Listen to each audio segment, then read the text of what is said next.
Ang Genesis Kabanata 2 ay muling tinatalakay ang proseso ng paglikha ng mundo sa ika-6 na araw. Ang ating layunin sa Harden at ang ika-7 araw. Una at napakasimple, ika-7 araw, ginawang banal ng Diyos ang Sabat. Kinakailangan nating panatilihing banal ang araw ng Sabat. Ngayon sa paglikha ng tao, ang tao ay nilikha mula sa alabok ng lupa sa Hardin ng Eden. Hiningahan ng Diyos ng buhay ang kanyang mga butas ng ilong. Sa katulad na paraan, hiningahan ni Kristo ng Espiritu Santo ang kanyang mga apostol. Juan 20:22. Inilagay ng Diyos ang tao upang mag-alaga at mag-ingat sa Hardin ng Eden. Inilagay ni Kristo ang mga apostol upang mag-alaga sa sangkatauhan sa pamamagitan ng pagbibigay sa kanila ng awtoridad na magpatawad ng kasalanan. Juan 20:23. Sa Harden ay walang ulan. Bagkus ang tubig ay umagos mula sa lupa na bumubuo ng 4 na bates. Ang Pishon, Gihon, Tigris at Euphrates. Ang mga batis na ito ang nagdilig sa mayayabong na puno at mga hayop sa Harden.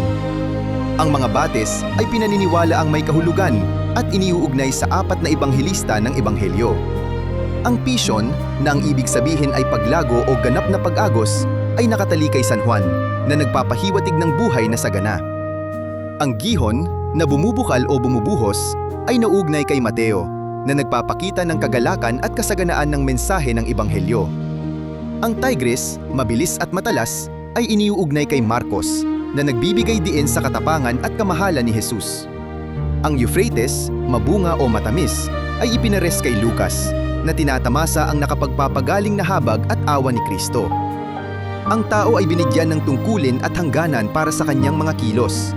Siya ay dapat magbungkal ng Harden.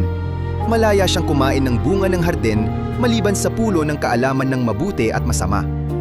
Ang punong iyon ay magtatakda sa kanya sa kamatayan. Gayon din naman, tayo ay binigyan ng tungkulin na sumunod kay Kristo. Dapat nating sundin ang kanyang mga utos o tayo ay nakatakda sa walang hanggang pagdurusa. Nang walang hayop na natagpuang angkop, gumawa ang Diyos ng katuwang para sa lalaki sa anyo ng isang babae. Siya ay angkop dahil siya ay mula sa kanyang laman, ang wangis at katulad ng Diyos. Ang kaangkupang ito ang dahilan kung bakit iniiwan ng lalaki ang kanyang mga magulang at nakikabit sa kanyang asawa. Ang pagkakabit sa pagitan ng isang lalaki at isang babae ay kahanay ng kay Kristo at ng kanyang simbahan. Ang mga lalaki at si Kristo ay nag-aalay ng sakripisyo mula sa pag-ibig. Ang mga babae, mula sa pag-ibig, ay dapat magpasakop sa parehong paraan na ang simbahan ay nagpapasakop kay Kristo. Sa Hardin ng Eden, walang kahihiyan dahil walang kasalanan. Kung walang kasalanan, walang kawalan ng katiyakan, kaya walang kahihiyan. Ang kasalanan ay mangangailangan ng isang tagapagligtas.